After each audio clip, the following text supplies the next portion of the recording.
दुख दर्द भाव के सब मिटे, सतगुरु चरण नित से। दुख दर्द भाव के सब मिटे, सतगुरु चरण नित से। ये गुरु भक्ति बिन कछु ना बने, मेरी सकल संतन कही। गुरु भक्ति बिन कछु ना बने। श्री सद्गुरु महाराज की जय। परमाराध्य सद्गुरु महाराज गुरुदेव महर्षि संत सेवी परमानंद जी महाराज,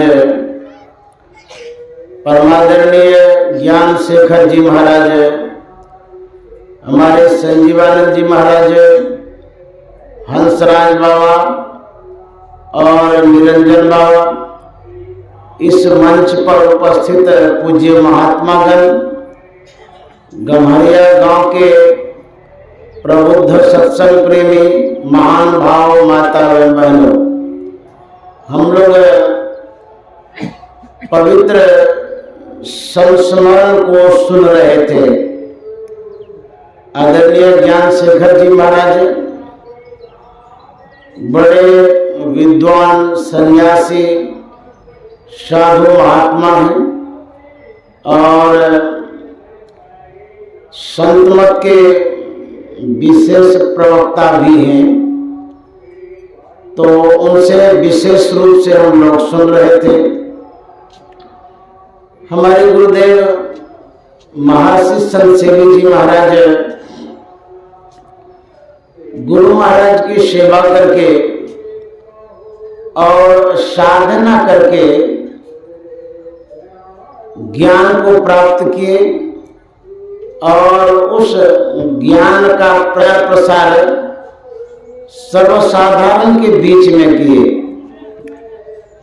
उनके संस्मरणों को आंशिक रूप में आपके सामने रखना चाहूंगा। एक बार गुरु महाराज मंच पर प्रवचन कर रहे थे।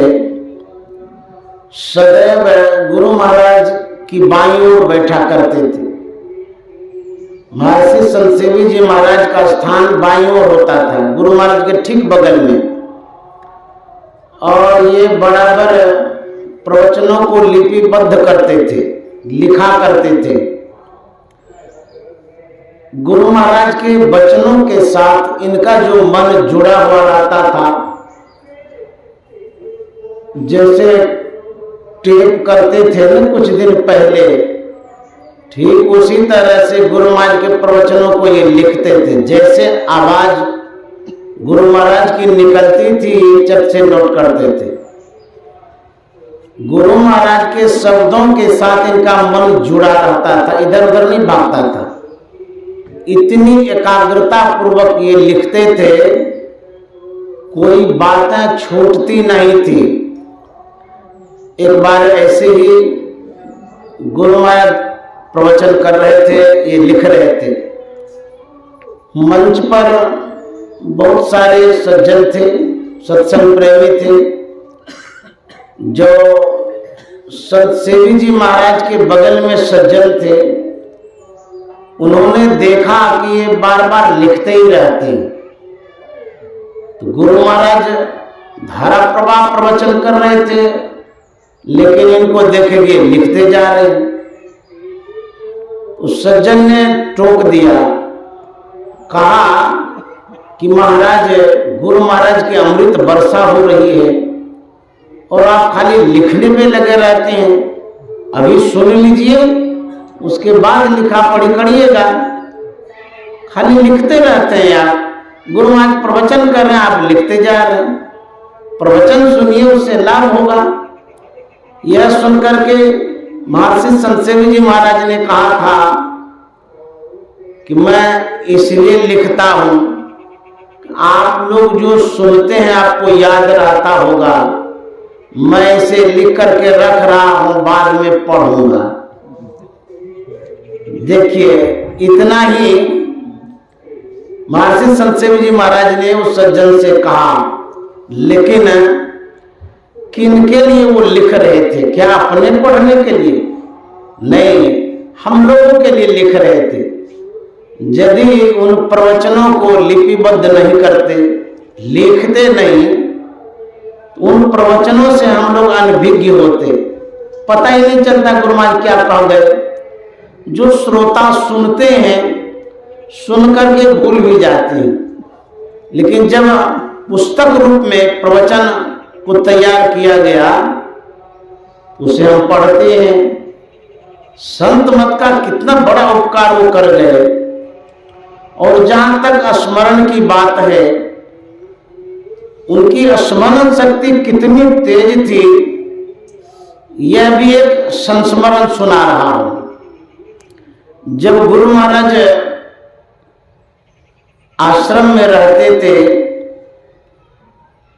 तो आश्रम का नियम है, अभी भी शाम का जो सत्संग होता है, उसमें बारी बारी से एक एक संतवाणी गाते हैं। जो श्रेष्ठ जन होते हैं वो पहले गाते हैं, उसके बाद उसी क्रम से जो छोटे होते हैं वो गाते हैं।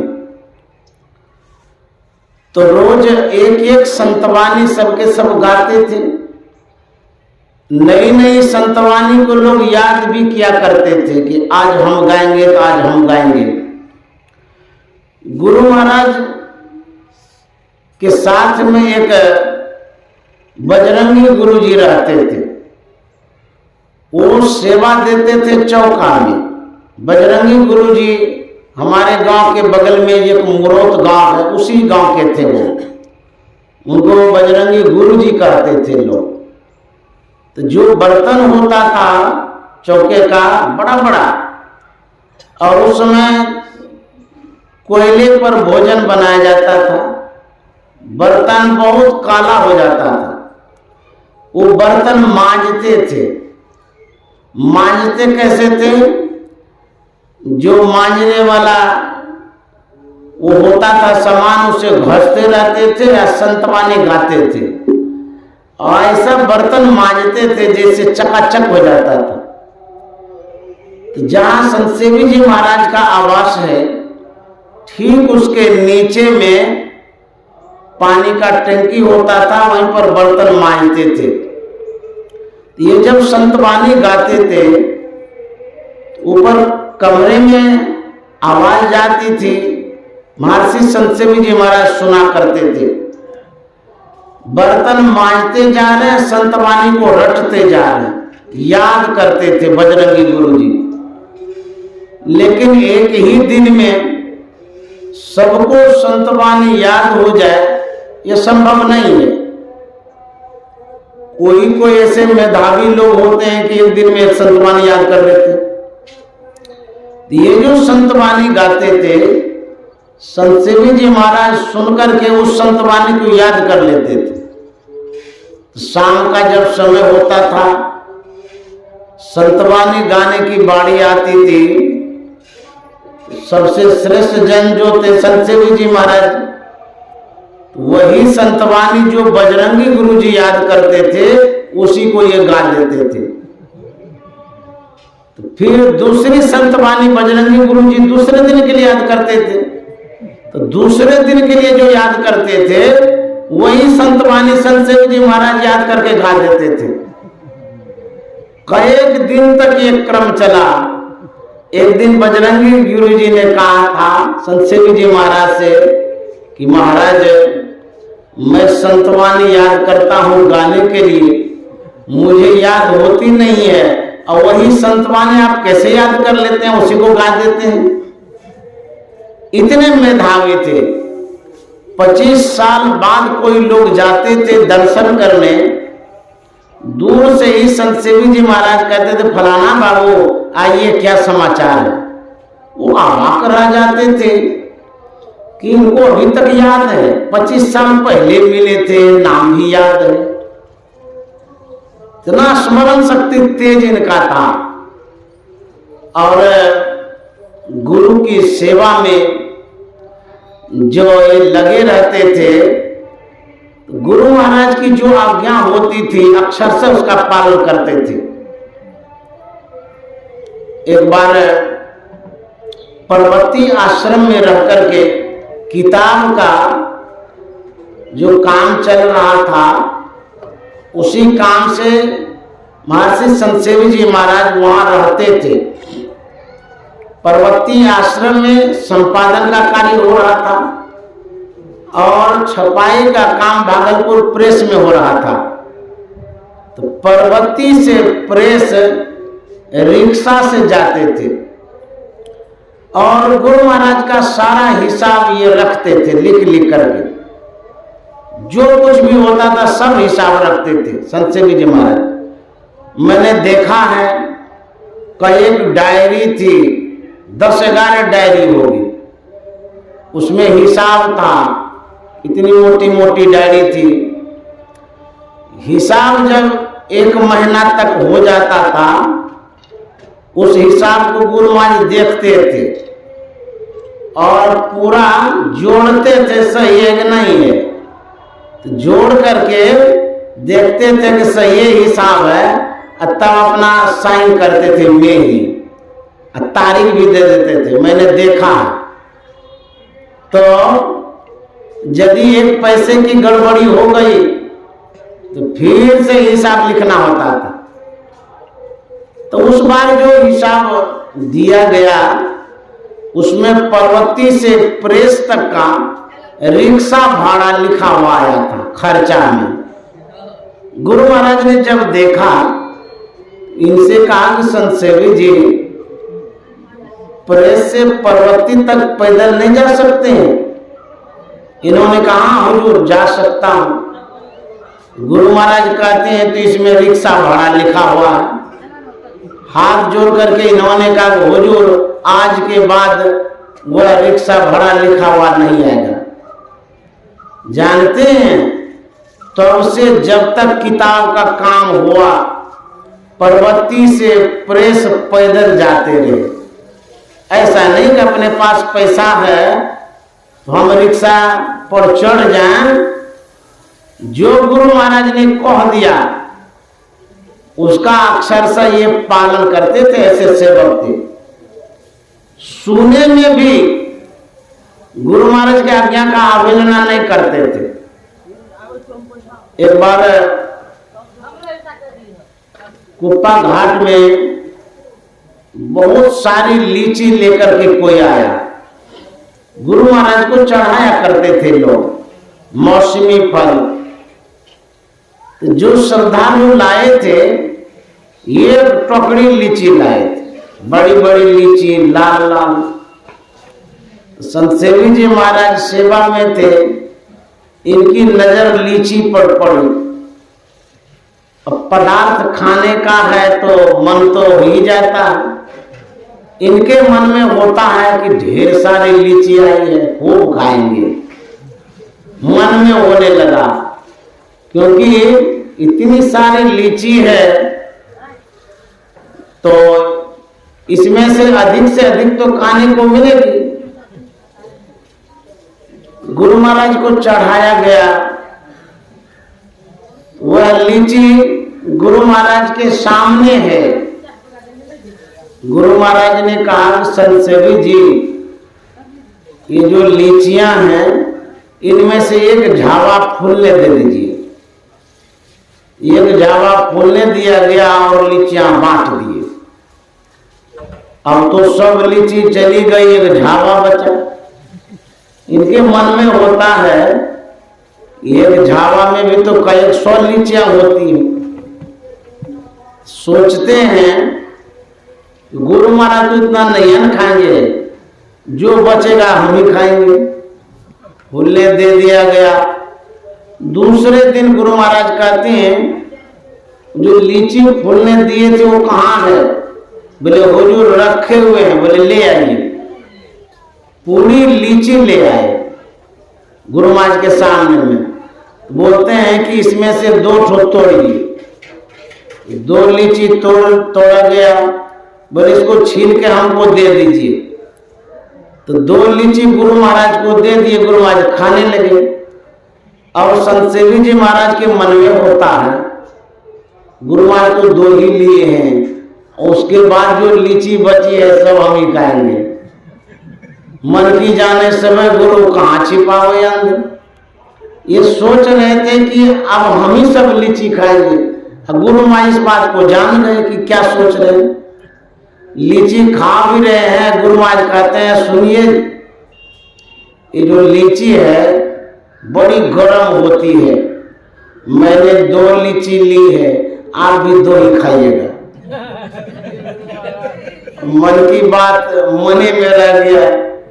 और उसके बाद 2 ही लीची ये भी खाए। और जब मैं सेवा में था, मैंने देखा है उस आज्ञा को जो गुरु महाराज का दिए 2 ही लीची खाना है, अवहेलना कभी नहीं की। ब्रह्मा का लकीर हो गया और वही 2 लीची जब खाने का होता था तो खाते थे। एक बार मनिहारी में गुरु महाराज थे। मनिहारी के लोग किसी किसी अवसर पर भोजन के लिए बुलाया करते थे इनको। एक बार रात में भोजन के लिए आमंत्रित किया गया, घर पर बुलाए। विशेष उत्सव था, समय था आम का। वो लोग भरपूर खिलाए आम, और भी जो सामग्री थी सो भी दिया गया खाने के लिए। भरपेट खाए। उसके बाद गुरु महाराज के पास आए। गुरु महाराज ने संत सेवी जी महाराज से पूछा था कि संत सेवी जी, आप गए थे खाने के लिए, भोजन अच्छा से किए ना? बोले हाँ हुजूर, खूब बढ़िया से किए। फिर गुरु महाराज कहते क्या सब खाए? अब ये सही बात बता दिए कि ये सब खाए, और उसमें आम का भी नाम ले लिए कि आम भी खाए, बड़ा मीठा आम था। तो गुरु महाराज ने कहा आम खाने से आलस्य होता है, रात में साधु को आम नहीं खाना चाहिए। बोले हुजूर आज के बाद रात में नहीं खाऊंगा। जब मैं सेवा में था मैंने देखा बढ़िया बढ़िया आम बाहर से लोग ला करके देते थे, मीठा मीठा आम। तो रात में आम कभी नहीं खाए। उस आम को फूलने दे देते थे, दिन में खाते थे आम को। ये आज्ञा का पालन करते थे, ऐसे सेवक थे। मैंने जो देखा इनके स्वभाव को, संस्कार को, विचार को, गुरु महाराज का जो आचरण था उसी आचरण में ढले हुए दिखे। जैसा आचरण इनका देखा गया वैसा आचरण संत में पाया जाता है। सब दिन समय पर भोर में उठते थे और ध्यान करते थे। उसके बाद फिर शौचादि से निवृत्त होते थे, कुछ देर योगा अवश्य करते थे। उसके बाद टहलने के लिए जाते थे। पर डे नियम था इनका, टहल करके आते थे। जो स्तुति का समय है उसमें भाग लेते थे। उसके बाद फिर जलपान का समय होता था, जलपान करते थे। फिर दर्शन देते थे। फिर जो तेल मालिश का समय होता था हम लोग तेल मालिश भी करते थे। उसके बाद फिर ध्यान में बैठ जाते थे। ध्यान कभी ये नहीं छोड़ते थे। मैंने देखा है कभी कभी अस्वस्थ हो जाते थे तो समय होते ही अवश्य बैठते थे। और हम लोगों को अवश्य सिखाते रहते थे कि साधु महात्माओं को समय पर ध्यान करना चाहिए, बैठना चाहिए। इनके लक्षणों को जो मैंने देखा है, भोजन ऐसा होता था एकदम सादा, और कम से कम भोजन करते थे, अल्पाहारी। और ये विशेष रूप से जो कोई चढ़ाते थे, जैसे खीर, रसगुल्ला आदि, उसे भी खाते नहीं थे।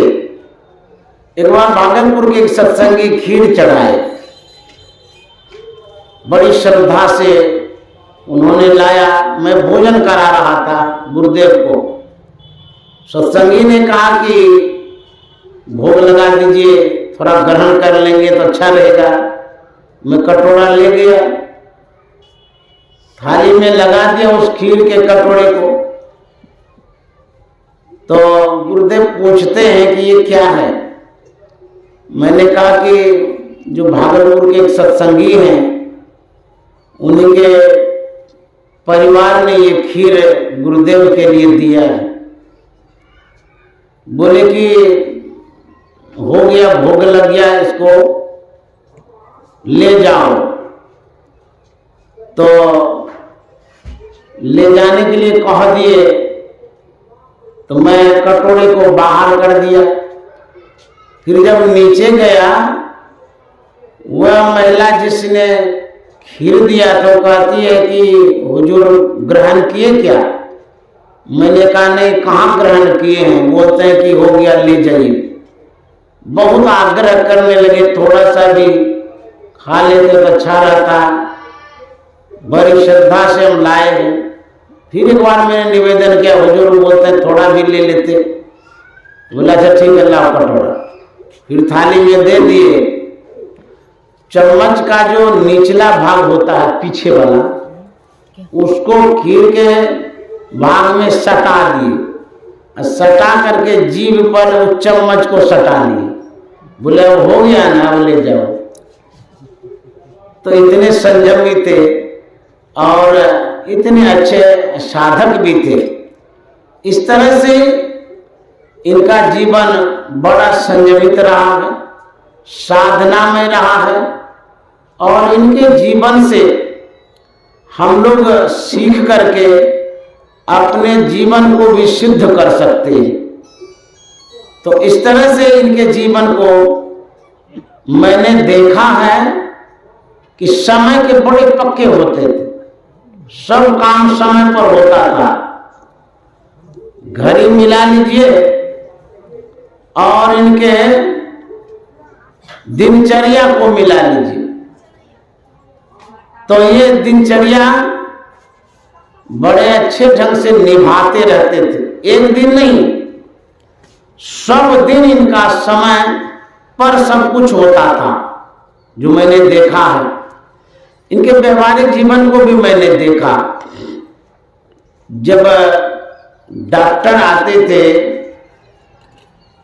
उपचार के लिए या देखभाल करने के लिए, एक डॉक्टर थे, डॉक्टर राजहंस, भागलपुर के बड़े अच्छे डॉक्टर, बड़े सज्जन। जब उनका समय होता था आने का, उसके पहले हुजूर कहा करते थे कि ये टेबल कुर्सी सब लगा दो ठीक ढंग से कमरे में, डॉक्टर साहब आने वाले हैं।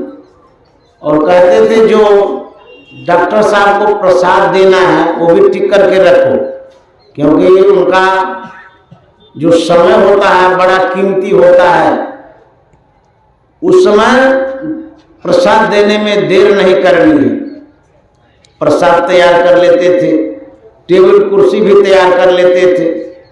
डॉक्टर साहब जब आते थे खड़े होकर के सम्मान करते थे, प्रणाम पाती करते थे। फिर डॉक्टर साहब बैठते थे, आपस में बातचीत भी होती थी। एक बार राजहंस बोल रहे थे गुरुदेव से कि बाबा, जब मैं आपके पास आता हूँ आप बहुत सम्मान कदर करते हैं, बहुत मानते हैं आप, लेकिन जब मैं घर पर होता हूँ मेरी बीवी तो कुछ भी कदर नहीं करती है। ऐसे हंसी मजाक भी करते थे। तो पत्नी के पास जाते हैं तो कहते हैं कोई कदर नहीं होता है, आपके पास यदि आता हूं तो बहुत मानते हैं। फिर बातचीत होती थी, देखभाल करते थे, फिर प्रसाद डॉक्टर साहब को देते थे और यहाँ से डॉक्टर साहब को छोड़ने के लिए हुजूर की गाड़ी जाती थी, ले जाते थे फिर ले आते थे।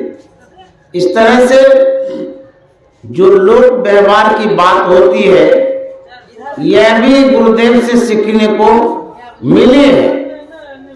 और जब किसी को कुछ देना होता था, जैसे आम का सीजन है, आम के सीजन में डॉक्टर को या प्रतिष्ठित व्यक्ति को भेंट करते थे, तो गुरुदेव कहते थे आम को पहले धो लो, धो देते थे। उसके बाद उसको पोंछ करके पात्र में सजा करके रख देते थे और किसी सेवक को बोलते थे कि फलाने को दे आइए। तो आदान प्रदान भी करते थे। व्यवहारिक जीवन में जैसे आप हम करते हैं वैसे गुरुदेव भी किसी को भेंट करते थे, देते थे। गरीब लोगों को भी बहुत उन्होंने सहयोग किया। कितने बच्चों को पढ़ाने में सहयोग किया, कितने सत्संगियों को आर्थिक सहयोग देकर के उसे सबल किया, कितने गरीब को घर बना दिए, ऐसा मैंने देखा है।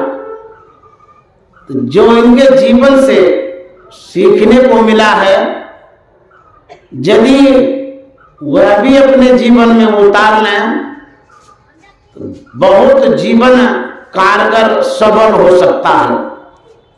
तो गुरुदेव ध्यान के लिए सिखाते थे, व्यवहारिक जीवन के लिए भी सिखाते थे। एक प्रसंग बड़ा अच्छा है जो मैं सुना देना चाहता हूं। दोपहर का समय था, 1 से 2 विश्राम में गुरुदेव जाते थे। 2 बजे एक गिलास जल लेते थे। मैं दोपहर में आ गया, गिलास में जल लेकर के गुरुदेव के हाथ में दिया। गुरुदेव जब भी सोते थे, चाहे वो गर्मी हो कि ठंड हो, किसी भी समय पैर पर चादर अवश्य रखते थे। गुरुदेव कहा करते थे पैर गर्म रहना चाहिए और सिर ठंडा होना चाहिए। तो पैर को अवश्य वो ढकते थे चादर से। तो चादर बिछावन पर बिखरी हुई थी, गुरुदेव जल ले रहे थे। तो मेरे मन में हुआ कि चादर को समेट देते हैं। गुरुदेव के सामने ही चादर फोल्ड करने लगे, मोड़ने लगे। तो हम जैसे तैसे मोड़ दिए, मोड़ करके रखे। तब तक में गुरुदेव जल ले लिए थे। तो जैसे जल लेना बंद हो गया तो चादर जो जैसे तैसे मोड़ के रखे थे हुजूर बिगड़ने लगे। बोले अरे तू तो कहता है कि हम बीए किए हैं, आर्ट का छात्र है, तुम्हारे पास तो कोई कला ही नहीं है, तुमको चादर भी मोड़ने के लिए नहीं आता है। ऐसे बिगड़ गए। हम चुपचाप सुन रहे थे। तो गुरुदेव क्या करते हैं, चादर को फिर बिखेर देते हैं और बोलते हैं कि देखो कैसे चादर हम मोड़ते हैं। जब मोड़ते हैं तो जहां फोल्ड होता है वहां दाग लग जाता है, जैसे आयरन करते हैं। दिखाते हुए मोड़ते गए। उसके बाद हाथ से सहला दिए। बोले देखो ये चादर किस तरह से मोड़े, तू कपड़े का इज्जत करेगा, तुम्हारा भी इज्जत कपड़ा करे बढ़ेगा। यह सिखाते थे। एक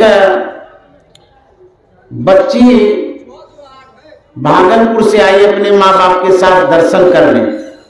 गुरुदेव ने कहा इसको कुछ प्रसाद दे दो। मैं अंदर गया, फ्रिज से दाएं हाथ से फ्रिज को खोला, बाएं हाथ से सेब ले लिया, झट से आ गया। ऐसे पकड़ाने लगे तो जो बच्ची थी वो भी सेब ले रही थी। तब तक मैं हुजूर बिगड़ गए। बोले क्या कर रहा, तुमको इतना भी अकल नहीं है कि बाएं हाथ से नहीं देना चाहिए, दाएं हाथ से दो। वो तो बच्ची है, उसको पता नहीं है, वो भी ले रही है, और तू तो समझदार है, बाएं हाथ से खा लेता है। तो उससे आज तक हमें याद रह गया कि बाएं हाथ से कोई चीज नहीं देना चाहिए। तो जैसे देने लगता हूं गुरुदेव की बातें याद आ जाती है। इस तरह से छोटी छोटी बातों को भी सिखाते थे, और जो कुछ भी मैंने सीखा उसी गुरुदेव के सिखाए पर चल रहा हूं, उसी से जीवन बिता रहा हूं। और गुरुदेव ने जो कुछ कहा है सब तो याद नहीं है, लेकिन जो याद है उसी में जीवन को ढाल रहा हूं। यदि उनके बातों को, सभी बातों को अपने जीवन में उतारें, अवश्य उत्तम से उत्तम जीवन बनेगा। इन्हीं शब्दों के साथ वाणी में विराम दे रहा हूं। आप सबों को नमन करता हूं। श्री सद्गुरु महाराज की जय।